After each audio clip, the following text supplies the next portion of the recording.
அப்ப என்ன மாதிரியான பிரச்சனை இருந்தது? இப்ப என்ன அப்பெல்லாம் தேவைப்படுது? கஷ்டங்க. அப்பெல்லாம் கஷ்டங்கள் என்னன்னா, அப்ப சாப்பாடுக்கு கஷ்டங்க. அப்பெல்லாம் எங்களையே பாத்துக்குங்க. எங்க அப்பா, அம்மா ரொம்ப கஷ்டங்க. எங்களுக்கெல்லாம் துணியே இல்ல. இக்கிறதுக்கு துணி இல்லைங்க. இவங்களை படிக்க வைக்கிறது உங்களுக்கு எவ்வளவு செலவாச்சு? அது கொஞ்சம் தெரியாதுங்க எவ்வளவு ஆச்சுன்னு. நாங்கெல்லாம் கணக்கு போட மாட்டோங்க. அவன் படிச்சுட்டு ஏதோ ஒன்று வேலைக்கு போகட்டு, கவர்மெண்ட் வேலைக்கு கவர்மெண்ட் வேலைக்கே போகணும்னு ஒரு ஆசை. குறிப்பா இந்த அரசாங்க வேலைக்கு மட்டும் போகணும்னு நினைக்கிறீங்களா? ஏன் நினைக்கிறீங்க அரசாங்க வேலை மட்டும் போகணும்? அது கேட்காம ஆள் இல்லைன்னா அவங்க இஷ்டத்துக்கு இருக்காங்க கிடைக்குது. எங்களுக்கு கேட்கறக்கு ஆள் இல்லை. நம்ம கூட இருந்தா நம்ம கேட்கலாங்க தட்டி. இங்க பெண்களுக்கு என்ன மாதிரியான கஷ்டம் இருக்கு? நாம போயிட்டு வந்ததா சாப்பாடுங்க. அவங்க ஆம்பளைக்கு சம்பாதிக்கிற காசு இல்லைங்க. அங்கே குடிச்சிட்டு கொண்டு அந்த இதுல வீட்டுல கூட செலவு வாங்கினவ அடிப்பாங்க. அடிமையா இருக்க கூடாதுன்னா இங்க உள்ளவங்க உங்களை அடிமைப்படுத்தினாங்களா? ஆமா, படுத்துனாங்க. என்னென்ன விஷயம் எல்லாம் படுத்துனாங்க, அடிமைப்படுத்தினாங்க? நீங்க படிக்காதங்க, நீங்க ட்ரைபிளஸ்ங்க, நீங்க வரக்கூடாது, முன்னாடி நீங்க வெளியே போங்க, அப்படி எதுக்கு இருந்தாலும் நாங்க பின்னாடி நிக்கணும், அந்த மாதிரி எல்லாம் பண்ணாங்க. வீரப்பனை செலவு வாங்கி கொஞ்சம் கொடுத்துட்டாங்க. செலவு வாங்கி கொடுத்ததுக்கு இந்த மாதிரி ராஜா தான் வாங்கி கொடுத்துட்டா அப்படின்னு அவருக்கு தான் ஃபர்ஸ்ட் அவரே பிடிச்சிட்டு போய் கஷ்டம் ரொம்ப அடி வாங்கிட்டாங்க. இப்பவுமே சம்பாதிக்க முடியலைங்க அவங்கனால. அப்ப வாங்கின அடினால அவங்க உடம்பு பார்த்தா நீங்க பயந்துருவீங்க. எங்களுக்கு நிம்மதி இல்லைங்க. அப்போ நாங்க ஒரு வாரம் இருக்குதுங்க சாப்பாடுக்கு. ஒரு வாரம் தண்ணி குடிச்சே நாங்க இருந்திருக்கிறோம்.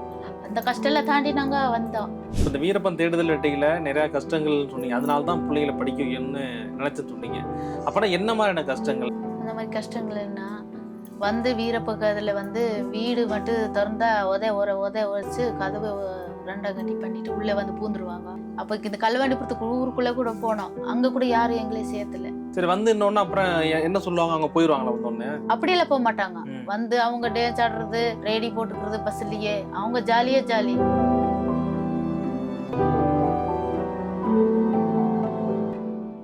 தமிழக கலைஞர்களுக்கு வணக்கம்.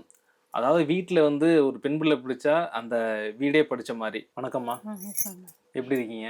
நல்லா இருக்கும். முக்கியமா அந்த பெண் பிள்ளைகளை படிக்க வைக்கணும் அப்படிங்கிற எண்ணம் உங்களுக்கு எங்க இருந்துச்சு? அப்படின்னா இந்த போலீஸ்காரர் கஸ்டடியில போட்டாங்களா, அதனால நம்ம பிள்ளைங்க நம்ம மாதிரி கஷ்டப்படக்கூடாது, நல்லா படிக்கணும் அப்படின்னு நினைச்சேன். போலீஸ் கஸ்டடினா எப்படின்னா அவங்க மாதிரி உதைக்கிறாங்களா, நம்மள எல்லாம் உதைக்கிற கேட்கறக்கு ஆள் இல்ல. அதான் வீரப்பன் தேடுதல் வேட்டையில் நடந்த விஷயம். அப்ப என்ன மாதிரியான பிரச்சனை நடக்குங்க? ரொம்ப கொடுமைப்படுத்துறாங்க. அப்புறம் இதெல்லாம் கஷ்டப்படுத்தாங்க. அப்புறம் கேட்கற ஆள் இல்லைங்களா, அதுக்கு நம்ம பிள்ளை படிச்சா ஒரு 4 எழுத்து தெரிஞ்சா 4 அவங்களே கேட்பாங்கல்ல அப்படின்னு தான். இந்த மாதிரி பிரச்சனைன்னா வீரப்புக்கு செலவு எடுத்து போய் கொடுக்குறாங்க, சப்போர்ட் பண்றாங்க. அப்படி அந்த மாதிரி நிலைமையில தான் எங்களுக்கு கொடுமைப்படுத்துது. இல்ல, அப்ப அந்த கொடுமைப்படுத்துறதுக்கும் பிள்ளைங்களை படிக்க வைக்கிறது என்ன சம்பந்தம் இருக்கு கேக்குறேன். அது என்ன சம்பந்தம்னா, நாம இப்படி அவங்க அடிமையில இருக்கங்காட்டிக்குதான் நம்ம இப்படி பண்றாங்க. 4 எழுத்து நம்ம பிள்ளைகளுக்கு கழுத்து கொடுத்தோம்னா அவங்க நாகரிகி பண்ணுவாங்க அப்படின்னு தான் படிக்க வச்சு. என்ன மாதிரியான கஷ்டம் இருந்தது உங்களுக்கு? அந்த மாதிரி இங்க ஊருக்குள்ள நடந்தது எப்படின்னா, நம்ம தனித்தனியா பொம்பளை இருந்தா நான் கொடுமை பாதுகாப்பு இல்லைங்க, அது ஒரு கொடுமைங்களா. அப்புறம் கேட்குறாங்க ஆள் இல்லை, அது ஒரு கொடுமைங்களா. அதனால நம்ம என்ன பண்ணோம்னா, நம்ம பிள்ளைங்க நம்ம 4 எழுத்துல நம்ம எல்லாம் ஒட்டுக்க பேசி நம்ம பிள்ளைகளை படிக்க வைக்கலாம். ஒருத்தர் வந்தா நம்ம ஊருக்குள்ள பூந்த மாதிரி பண்ணலாம் அப்படின்னு ஒரு தைரியம் வந்துச்சு. இல்ல, இப்ப இந்த சூழல்ல படிக்க வைக்கிறதுக்கு எவ்வளவு உங்களுக்கு கஷ்டம் இருந்தது? கஷ்டத்துல நாம வேலைக்கு எல்லாம் போறது இல்லைங்க. ஆடு மாடு ஓட்டி போவேங்க. சீமார் எடுத்துட்டு ஊர் ஊரா போய் விட்டுட்டு நம்ம குழந்தைங்களை படிக்க வச்சுங்க. திகுனாரில் 10ஆம் கிளாஸ் படிக்க வச்சுங்க. அதுல ஃபர்ஸ்ட் திகுனாரில் படிக்க வச்சு, அப்போ ஈரோட்டில் அங்க படிக்க வச்சுங்க. அப்ப வடமலைப்பேட்டையில அங்க படிக்க வச்சுங்க. அப்புறம் ஊட்டி அரவங்கல்ல படிக்க வச்சுங்க. எனக்கு தோணுச்சுங்க, இதனால உங்களுக்கு ஏதாவது நாங்க பட்ட கஷ்டம் அவங்க படக்கூடாது அப்படின்னு எனக்கு தோணும். நீங்க என்ன கஷ்டப்பட்டீங்க படிக்காம? நாங்க அப்ப சாப்பாடுக்கு இல்ல, ஆடு மாடு பாரிஸ்டுக்குள்ள போறது வர்றது, கலங்கு திங்கிறது அந்த மாதிரி இருந்தோம்ல. அதுக்கு நம்ம புள்ள நம்ம மாதிரி கஷ்டப்படக்கூடாது, அவங்க நல்லா இருக்கணும் எண்ணத்துலதான் நாங்க படிக்க வச்சோம். இப்ப சோழக தொட்டி அப்படிங்கும் போது அப்ப யாரும் படிக்கல, நீங்க குழந்தைகளை படிக்க வைக்க போறீங்க. படிக்கிறதுக்கு முன்னாடி என்ன மாதிரியான கஷ்டங்கள் இருந்தது? அதாவது உங்க வாழ்க்கையில நீங்க எப்படி இருந்தீங்க? எங்களுக்கு கஷ்டம்னா சாப்பாடுக்கு அப்ப கஷ்டங்க, ஃபீஸ் கட்டுறதுக்கு கஷ்டங்க அப்படின்னு இருந்தாங்க. அப்போ எங்க சங்கத்துக்கு மூலம் கொஞ்சம் ஃபீஸ் கட்டினாங்க. அப்புறம் சிஸ்டருங்க கொஞ்சம் ஃபீஸ் கட்டுறாங்க. அப்போ கண்ணையை அவங்களும் கொஞ்சம் கட்டினாங்க. அது கொஞ்சம் ஹெல்ப் பண்ணாங்க. நாங்களும் சீமர் எடுத்துட்டு போய் இதுக்கெல்லாம் நாங்க காசு செலவாயிருன்ட்டு அந்த மிச்சப்படுத்தி நாங்க 2 பேரும் வீட்டுல கூட செலவு வாங்காம அதை மிச்சப்படுத்தி ஃபீஸ் கட்டினேன். நீங்க இப்ப சின்ன வயசுல பார்த்ததுக்கும் இப்ப இருக்கிறதுக்கும் சோழக தொட்டி எப்படி இருக்கு? அதாவது நிறைய டெவலப் ஆயிருக்கு. டெவலப் ஆயிருக்கு கொஞ்சம். அப்ப என்ன மாதிரியான பிரச்சனை இருந்தது? இப்ப என்ன தேவை? அப்பெல்லாம் கஷ்டங்க. அப்பெல்லாம் ஒரு இது இல்ல, ஒரு வேலை அப்ப இல்லைங்க. பாங்காட்டு போனதை வேலையே இல்லாட்டி இல்லை. இப்ப தோட்டத்துல பக்கத்துல எல்லாம் தோட்டம் வந்துச்சுங்க, கூலி வேலை செஞ்சாங்க ஓரளவுக்கு. ஒவ்வொரு நாளும் நம்ம நினைப்போம்ல, இது ரொம்ப கஷ்டமா இருக்குது, மானம் நல்லா இருக்கும் அப்படின்னு நினைப்போம்ல. கஷ்டங்கள் என்னன்னா, அப்ப சாப்பாடுக்கு கஷ்டங்க. அப்பெல்லாம் எங்களையே பாத்துக்குங்க, எங்க அப்பா அம்மா ரொம்ப கஷ்டங்க. எங்களுக்கு எல்லாம் துணியே இல்லை, இக்கிறதுக்கு துணி இல்லைங்க. அப்போ இந்த காட்டுல விவசாயம் செய்யும் போது தோட்டத்துக்காரர் சீலை கட்டியிருப்பாங்க, அதெல்லாம் எடுத்துட்டு வந்து எங்க அம்மா கட்டினாங்க. எங்களுக்கு துணியே இல்லைங்க, அதெல்லாம் எடுத்துட்டு வந்து கிழிஞ்சு கிழிஞ்சி கொடுப்பாங்க.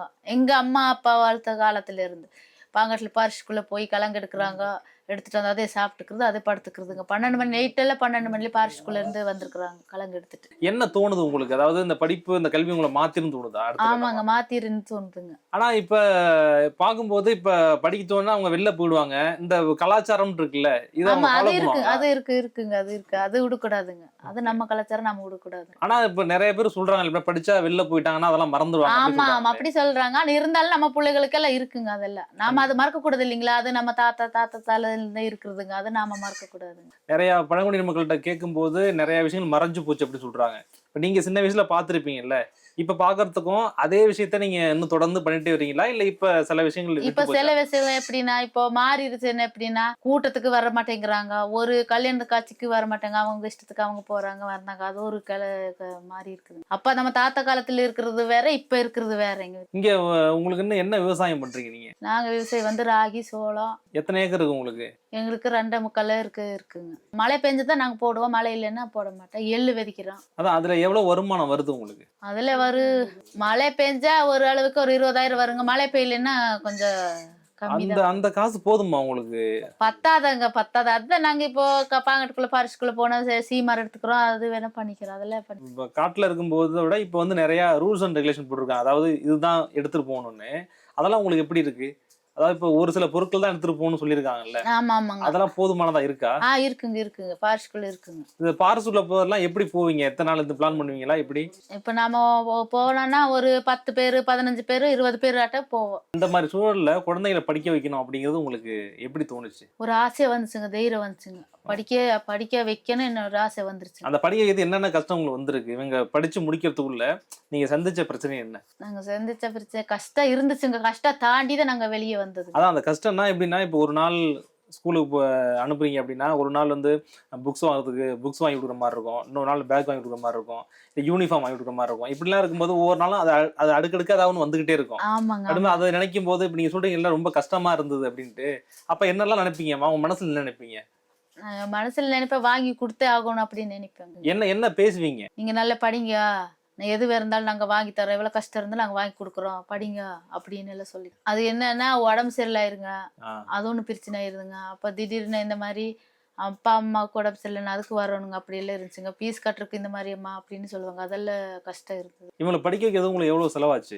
அது கொஞ்சம் தெரியாதுங்க எவ்வளோச்சுன்னு, நாங்க எல்லாம் கணக்கு போட மாட்டோங்க. கணக்கு போட மாட்டேன்னு சொல்றீங்க. அப்ப அவங்க கேட்பாங்கல்ல, இவ்வளவு காசு வேணுமா? இதுக்கு அப்படிங்கும்போது எப்படி குடுப்பீங்கன்னு கேட்கிறேன். அதெல்லாம் எங்களுக்கு அதுக்கு கவனம் இல்லைங்க, அது கணக்கு இல்லைங்க. அப்ப யார்ட்ட குடுப்பீங்க? அவங்கள்ட்ட குடுத்துருவீங்களா? காசு குடுத்துருவீங்களா? இல்ல எச்எம் கிட்டே கொடுத்துருவோம். ஓகே. அவங்களுக்கு ஃபீஸ் கட்டணும். அப்பா அம்மா தான் வந்து ஃபீஸ் கட்டணும், பிள்ளைகளுக்கெல்லாம் காசு கொடுக்க கூடாது அப்படின்னு சொல்லுவாங்க. அவங்க கிட்ட நாங்க போய் ஃபீஸ் கட்டுறாரு. என்ன உங்களுக்கு பிள்ளைங்கள அடுத்த கட்டத்துக்கு கொண்டு போகணும்னு என்ன ஆசை? அவங்க படிச்சுட்டாங்க. அவங்க படிச்சுட்டு ஏதோ ஒன்று வேலைக்கு போகட்டு, கவர்மெண்ட் வேலைக்கு கவர்மெண்ட் வேலைக்கு போகணும்னு ஒரு ஆசைங்க. பிறகு தனியார் கம்பெனில வேணாம், கவர்மெண்ட் வேலைக்கு தான் கவர்மெண்ட் போகணும். வேலை ஏன் கவர்மெண்ட் வேலைக்கு போகணும்னு மட்டும் நினைக்கிறீங்க? அப்படிதான் போனது நல்லது. அவங்களுக்கு நல்லா இருக்கு, எங்களுக்கும் நல்லா இருக்கு. ஏன் தனியார்ல தனியார்ல வேலை செஞ்சா இருக்கிற வரைக்கும் செஞ்சுக்கலாம், இல்லாத போது வீட்டுல இருந்துக்கலாம். கவர்மெண்ட்ல ஒரு ஆபீசரோ, ஓகே, ஒரு கலெக்டர் வேலையோ, ம், ஒரு தாசில்தாரோ அந்த மாதிரி வேலை வந்தா எங்களுக்கு நல்லா. குறிப்பா இந்த அரசாங்க வேலைக்கு மட்டும் போகணும்னு நினைக்கிறீங்களா? ஏன் நினைக்கிறீங்க அரசாங்க வேலை மட்டும் போகணும் அது அப்படின்னு? கேட்கணும் ஆளுங்க வேணுங்க எங்களுக்கு. அது கேட்காம ஆள் இல்லைன்னா அவங்கவுங்க இஷ்டத்துக்கு இருக்காங்க கிடைக்குது, எங்களுக்கு கேட்கறக்கு ஆள் இல்லை. நம்ம கூட இருந்தா நம்ம கேட்கலாங்க தட்டி. இப்ப தட்டி கேட்கலாம் அப்படின்னா, அப்ப அரசாங்க அதிகாரிகள் இதுக்கு முன்னாடி யாரும் உங்களுக்கு பிரச்சனை கொடுத்துருக்காங்களா? அதனால கேக்குறீங்களா? இல்ல பிரச்சனை இல்லை, இது கொடுக்கலைங்க. ஆனா நம்ம எழுதி போட்டாலுமே அது கண்டுக்கிறது இல்லைங்க. என்ன பிரச்சனை எழுதி போட்டிருக்கீங்க இது நாங்க வரைக்கும்? இந்த வரைக்கும் வீடு பிரச்சனை எழுதி கொடுத்துருக்குறோம், காடு இதுல கொடுத்துருக்குறோம், அப்புறம் இந்த ரேஷன் கார்டு அதுக்கு எல்லாமே கொடுத்துருக்குறோம். அந்த மாதிரி எதுவுமே வந்தது இல்லைங்க. அதனாலதான் எங்களுக்கு ஒரு ஆசை இருக்குங்க, நம்ம இதுல இருந்தா நம்ம எதுவும் கேட்கலாம், அப்படின்னு ஒரு ஆசைங்க. இங்க வேற என்னென்ன பிரச்சனைகளுக்கு நீங்க மனு போட்டிருக்கீங்க? இங்க மனு கொடுத்துருக்கு, வீடு பிரச்சனை ஒன்று மனு கொடுத்துருக்குறோம். அப்புறம் இந்த காடு இதுல நம்ம வெட்டும்போது அதுக்கு மனு கொடுத்துருக்குறோம். அதெல்லாம் எது வரலைங்க. அதனாலதான் நம்ம பிள்ளைகளை படிக்க வச்சு ஏதோ ஒன்று வேலைக்கு வரட்டு, முன்னுக்கு வரட்டு, நம்ம சோழகிற தொட்டி வந்து இப்போ நம்ம முன்னுக்கு வரணும் அப்படின்னு நாங்க நினைக்கிறோம். அப்ப நீங்க இருந்த சோழர் தொட்டிக்கும் இப்ப பாக்குற சோழர் தொட்டிக்கும் என்ன வித்தியாசம் இருக்கு? இப்போ ஓரளவுக்கு நாகரிகம் இருக்கு, அப்போ கொஞ்சம் கஷ்டங்க. இல்ல இப்ப நாகரிகம் இருக்குன்னா அப்ப நாகரிகம் இல்லாம இருந்ததா? இல்லாம இருந்தது. எப்படி இருந்தது? அப்போ யாரு கேட்கறக்கு ஆள் இல்ல, அவங்க இஷ்டத்துக்கு போவாங்க, அவங்க இஷ்டத்துக்கு வருவாங்க, அவங்க இதுக்கு இருந்துக்குவாங்க. இப்ப கொஞ்சம் பரவாயில்லன்னா இந்த மாதிரி, ஏன்னா இப்ப வந்து இங்க பார்த்து பேசின வரைக்கும் நிறைய பேருக்கு குடிக்கு அடிமை ஆயிட்டாங்க ஆமா ஆமா. அப்படின்னு இருக்குங்க இருக்குங்க. அது அப்படி அது அந்த குடிமேற அடிமையில தான் இந்த மாதிரி கஷ்டம் வந்துருச்சுங்க. குடிச்சான்னா வந்து குடிச்சுக்குவாங்க, வீட்டுல செலவுக்கு கொடுக்கறது இல்ல, சாப்பாடு கொடுக்கறது இல்ல, வந்து வீட்டுல பிரச்சனை பண்றாங்க, அதை செஞ்சு சாப்பிட முடியல, அது ஒரு கஷ்டங்கள் இருக்கு. இங்க பெண்களுக்கு என்ன மாதிரியான கஷ்டம் இருக்கு? நாம போயிட்டு வந்ததா சாப்பாடுங்க, அவங்க ஆம்பளைக்கு சம்பாதிக்கிற காசு இல்லைங்க, அங்கே குடிச்சிட்டு வந்து அந்த இதுல வந்து வீட்டுல கூட செலவு வாங்க அடிப்பாங்க. இப்ப இந்த சூழல்ல வந்து குழந்தைங்க அடுத்த கட்டமா படிக்கணும் அப்படின்னு நினைக்கிறீங்க, நீங்க படிக்க வச்சிருக்கீங்க, இது எப்படி இருக்கு உங்களுக்கு? எவ்வளவு சந்தோஷமா இருக்கு? சந்தோஷமா இருக்குங்க. படிக்கிற எல்லா குழந்தையும் படிக்கணும், அதுதான் சொல்றாங்க. இப்ப நாங்களும் சொல்றோம், நம்ம பிள்ளைகளும் சொல்லுதுங்க, நல்லா படிங்க. நம்ம தொட்டில போய் சொல்றோம், எல்லாம் இருக்கிற பிள்ளைகளுக்கு கூட படிங்க, படிப்பு நிக்கிறவங்க கூட ஏதோ ஒன்று வேலை வாங்கி கொடுக்கல, அதுக்கு வாங்க அப்படின்னு கூப்பிடுறோம். உங்களுக்கு படிக்கணும்னு ஆசை இருந்து? எங்களுக்குங்களா? எங்களுக்கு படிக்கிற காசு இல்லை, எங்க அம்மா அப்பா சேர்த்துலீங்களே. உங்களுக்கு படிக்கணும் ஆசை இருந்தான்னு கேட்டேன். சின்ன வயசுல ஆசை இருந்ததா? நினைச்சிருக்கீங்களா படிக்கணும் அப்படின்னு? அப்படி என்ன நினைக்கலீங்க. இப்ப அப்பா எங்களுக்கு அந்த மாதிரி நினைக்கிறதுக்கு வரலைங்க. இப்ப நம்ம பிள்ளைகளுக்கு படிக்க வைக்கணும் எனக்கு ஒரு ஆசை வந்துச்சுங்க, அவ்வளவுதான். எந்த விஷயத்தை பார்த்து உங்களுக்கு பிள்ளைங்களை படிக்க வைக்கணும்னு ஆசை வந்தது? இந்த இந்த விஷயத்துலன்னா இது கொஞ்சம் அவங்க பெரியவங்க வர்றாங்க போறாங்க, அவங்களுக்கு நாம அடிமை இருக்கக்கூடாது, நம்ம பிள்ளைக்கு படிச்சாதான் நம்மளுக்கு ஒரு நாள் நாகரிகம் வரும் அப்படின்னு நாங்க படிக்க வச்சோம். இல்ல அடிமையா இருக்க கூடாதுன்னா இங்க உள்ளவங்க உங்களை அடிமைப்படுத்தினாங்களா? ஆமா படுத்துனாங்க. என்னென்ன விஷயம் எல்லாம் படுத்துனாங்க, அடிமைப்படுத்தினாங்க? நீங்க படிக்காதங்க, நீங்க ட்ரைபிளஸ்ங்க, நீங்க வரக்கூடாது, முன்னாடி நீங்க வெளியே போங்க, அப்படி எதுக்கு இருந்தாலும் நாங்க பின்னாடி நிக்கணும், அந்த மாதிரி எல்லாம் பண்ணாங்க. இல்ல அந்த மாதிரி ட்ரைபிள்ஸ் அப்படின்னு பேசும்போது உங்களுக்கு மனசுல என்னமா தோணும்? கஷ்டம் வந்துச்சுங்க. நம்மளே இப்படி மிரட்டி தள்ளிட்டாங்களே அப்படின்னு ஒரு கஷ்டம். இப்ப ட்ரைபிள்ஸ் சொல்லி ஒதுக்குறாங்கன்னு சொல்றீங்கல்ல, எங்க போறப்ப எல்லாம் அந்த வார்த்தையில அதிகமா சொல்லுவாங்க உங்கள்ட்ட?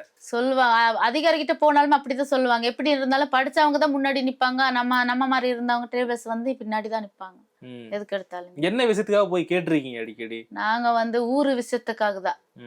தண்ணி இல்ல, அப்ப போர்ல எல்லாம் தண்ணி இல்ல, தண்ணிக்கு போய் கேட்டிருக்கிறோம். அப்புறம் குழந்தைகளுக்கு வசதி இல்ல, பள்ளிக்கூடம், அதுக்கு போய் கேட்டிருக்கிறோம், எல்லாம் கேட்டிருக்கிறோம். அதுக்கெல்லாம் போய் முன்னாடிக்கிறதுக்கு பின்னாடிதான் போனோடனே ட்ரைபிள்ஸ் ஒதுக்கிடுவாங்களா? ஒதுக்கிடுவாங்க அந்த மாதிரி. அப்ப உங்களுக்கு நமக்கு எந்த மனு கொடுத்தாலுமே அவங்களது மேல வச்சுட்டு நம்மளது அடியிலே வச்சிருவாங்க. அது எதுவுமே கேட்க மாட்டாங்க. எத்தனை போனாலும் அதே விஷயம் தான். அதுக்கு என்ன பண்ணா, இப்ப நாம அந்த மாதிரி விஷயத்துல இருந்து வந்து நம்ம ஊர்க்காரர்ல பேசி, நம்ம சோழகத்துல பேசி, இந்த மாதிரி நம்ம ஒரு குழு மாதிரி சேர்த்துலாம் அப்படின்னு சேர்த்தி, ஒரு தேன் பெட்டி குழு மாதிரி சேர்த்தி தேன் பெட்டி வாங்கி, இந்த மாதிரி நமக்கு சம்மதேவ் கூட வந்து கல்வண்டிபுரம் போயிட்டு இருந்தோம். அங்க போய் பேச ஒரு 5 நாள் ட்ரைனிங் கொடுத்தாங்க. அந்த 5 நாள் ட்ரைனிங் கொடுத்ததுக்கு சரி அங்க போய் வந்துட்டு சரி கீழே போனோம், சத்திக்கு போனோம். அவங்க கவிதா மேடம் வந்து ட்ரைனிங் கொடுத்தாங்க. சரி நாம நினைச்சா நம்ம 25 பேர் வந்து சாயந்தரம் வந்து கூட்டம் பண்ணி பேசணும், எப்படி நம்ம கட்டலாம், நம்ம எங்க போய் இருக்கலாம் அப்படின்னு சொன்னார். கண்ணையர் இருந்துட்டு அங்க கொங்கலில இருக்குது அப்படின்னு சொன்னாரு. நம்ம இங்க இருந்து கொங்கலி போயிட்டு நம்ம எப்படி வர முடியாது, இங்க வேலை செய்ய முடியாது அப்படின்னு சொன்னங்காட்டிக்கு நம்ம பேசி, இந்த மாதிரி நமக்கு ஒரு குச்சி இருக்குது, குச்சி வந்து செவுறு கட்டி ஒரு சின்னதா ஒரு சமுதாய குழா கட்டலாம் அப்படின்னு நம்ம நினைச்சு இப்பதான் நம்ம சமுதாய குழா கட்டியிருக்கிறோம். இந்த மாதிரி குடும்ப பெண்களுக்கு என்ன கஷ்டம் இருக்கு? ஒருவேளை அவங்களுக்கு ஏதாவது வருமானம் வரும்னா என்ன பண்ணணும்? வருமானம்னா கூலிக்கு தான் போகணும். 250 ரூபாய் கூலி கொடுக்குறாங்க. அதுல தான் செஞ்சு நம்ம. அந்த கூலி வேலை மாசத்துல எத்தனை நாள் இருக்கும்? மாசத்துல ஒரு 15 நாள் இருக்குங்க. 15 நாள் சில பேர்த்துக்கு இருக்குதுங்க, சில பேர்த்துக்கு இருக்காதுங்க. நம்ம போனா வெறுகு எடுத்துட்டு வந்து வெட்டி நம்ம இருந்துக்கிறோம். எல்லாத்துக்கும் வேலை இருக்காதுங்க.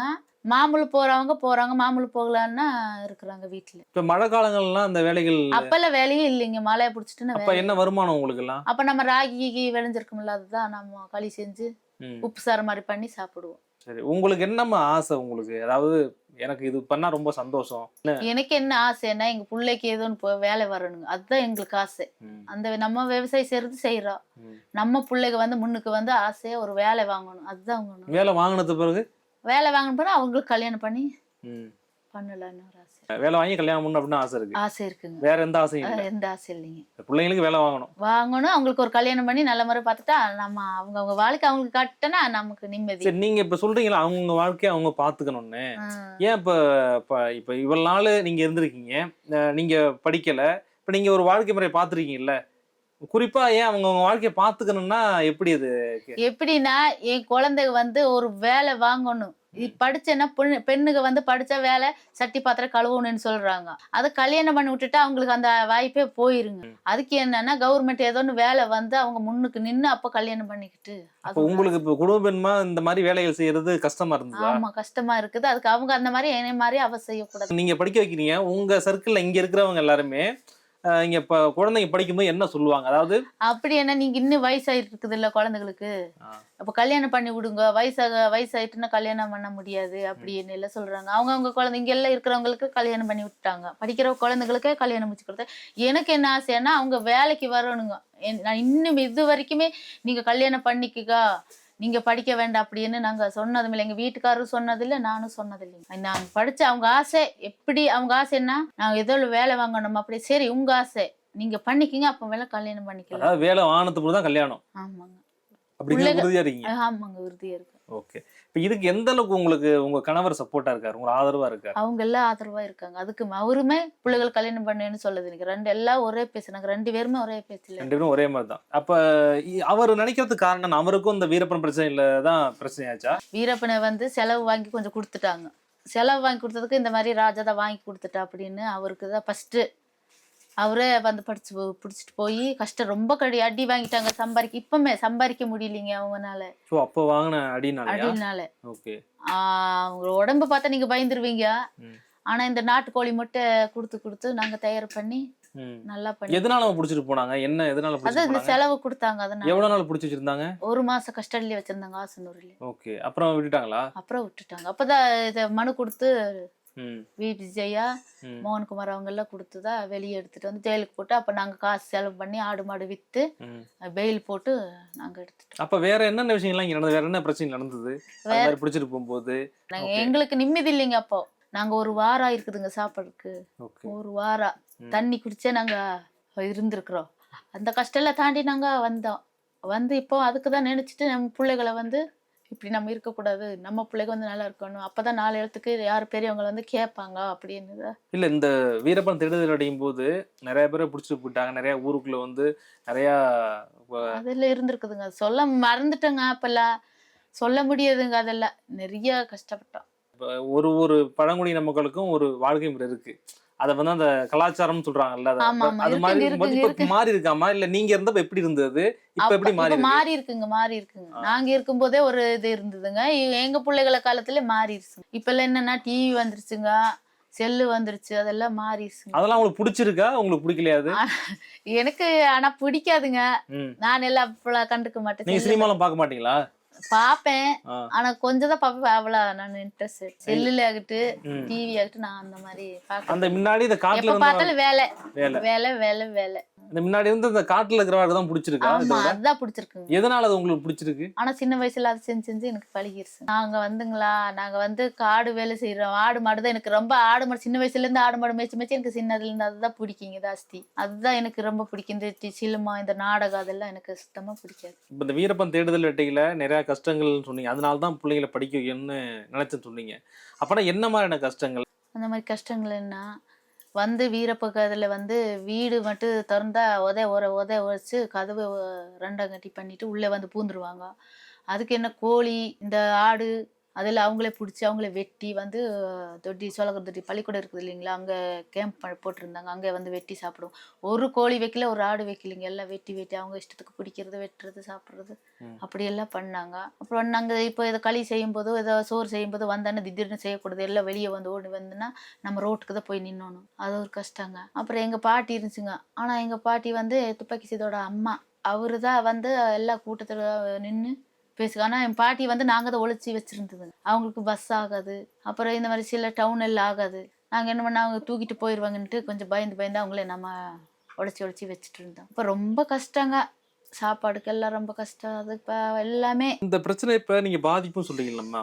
நீங்க அதாவது நான் பார்க்கும்போதே இந்த சம்பவம் நடந்தது. என்ன இன்னைக்கு நினைச்சா கூட என்னால அத மறக்க முடியாது. அப்படின்னு எதம்மா சொல்லுவீங்க? அதெல்லாம் மறக்க முடியாதுங்க. அது கண்டிப்பா அது மறக்க முடியாது. அப்போ ரொம்ப கஷ்டப்பட்டுட்டேங்க அப்பெல்லாம். அப்போ இந்த கல்வாண்டிபுரத்துக்கு ஊருக்குள்ள கூட போனோம். அங்க கூட யாரும் எங்களே சேர்த்துல. அவங்க என்ன எங்களே பிடிச்சிட்டு போயிடுவாங்க. நீங்க வந்தானே எங்களே பிடிச்சிட்டு போயிடுறாங்க. கடை கருப்பு செலவு கொடுத்தா செலவு நான் கொடுக்க மாட்டேன் அப்படின்ட்டாங்க. அப்புறம் இங்க திகினாறு என்ன ஊர் இருக்குதாங்க, திகினாறு பள்ளிக்கூடம் எங்க பிள்ளை படிச்சது, அவங்க அங்க போய் வாங்கி ஒளிஞ்சு போய் வாங்கிட்டு வந்தோம் செலவை சாப்பாடுக்கு. அப்படி எல்லாம் ஒண்ணு கஷ்டப்பட்டேன். எங்க தொட்டில எல்லாருமே பிடிச்சிட்டு போயிட்டாங்க, ஆம்பளைகளும் யாருமே சிக்கல. ஆனா எங்க பெரியம்மா எங்க சித்தி 2 பேரு தான் சிக்குனது. எங்க அம்மா கூட நாங்க உழைச்சிட்டோம். எங்க தம்பி சின்னவன் இருக்கிறான் இன்னும், இப்ப கூட அவன் இன்னும் கல்யாணம் ஆகல, அதனாலயே கல்யாணம் ஆகல. பல்லு கழட்டிட்டாங்க, 2 பல்லு, இந்த சரி 2 இந்த சரி 2. அப்படி இல்ல, அவனு கஸ்டடியில வச்சிருந்தாங்க. அப்பா வந்து ரத்தம் போயிட்டு இருந்தது, கஸ்டடியில வச்சு. அந்த மாதிரி எல்லாம் கஷ்டங்கள் இருந்துச்சு. குறிப்பா பெண்களுக்கு என்ன கஷ்டம் இருந்தது? பெண்களுக்கு வந்து நம்ம சிக்கலிங்க யாருமே, நம்ம எல்லாம் ஒட்டுக்க வந்து ரோட்டுக்கு நின்றுவோம். பெண்கள் அதாவது ஒட்டுமொத்தமா எல்லாரும் வந்து நின்றுவீங்க. அங்க சவுண்டு, வண்டி சவுண்டு கேட்டோன்னு சார் எல்லாமே நாங்க உஷாராயிருவோம். எல்லாம் ஓடி, என்ன இருந்தாலும் சரி, அது என்ன எப்படி கடந்தாலும் சரியே, என்ன பண்ணாலும் சரி, நாங்க அதில் நிக்கிறது இல்லை. வீட்டுக்குள்ளே ஒரு ஆளுக்கும் நாங்க மாட்டுறது இல்லை, எல்லாம் வெளியே தான். பொண்ணுகள் வந்து பாதுகாப்பாக தான் நாங்க இருந்தது, யாரும் தனியா போக கூடாது அப்படின்னு. இப்படி எத்தனை நாள் நம்ம வந்து நிப்பீங்க? நாங்க இருந்திருக்கிற ஒரு 6 மாசம். சரி, வந்து இன்னொன்னு அப்புறம் என்ன சொல்லுவாங்க, அவங்க போயிடுவாங்களா வந்தோடனே? அப்படியெல்லாம் போக மாட்டாங்க. வந்து அவங்க டேன்ஸ் ஆடுறது, ரேடி போட்டுக்கிறது பஸ்லயே, அவங்க ஜாலியே ஜாலி. நாங்க அப்படி கம்முன்னு உட்காந்துக்கிறோம். இவ்வளவு நேரம் கேட்ட கேள்விக்கு ரொம்ப சூப்பரா பதில் சொன்னீங்க. உங்க நேரத்துக்கு ரொம்ப நன்றிமா. நன்றிங்க, நன்றி, தேங்க்யூ.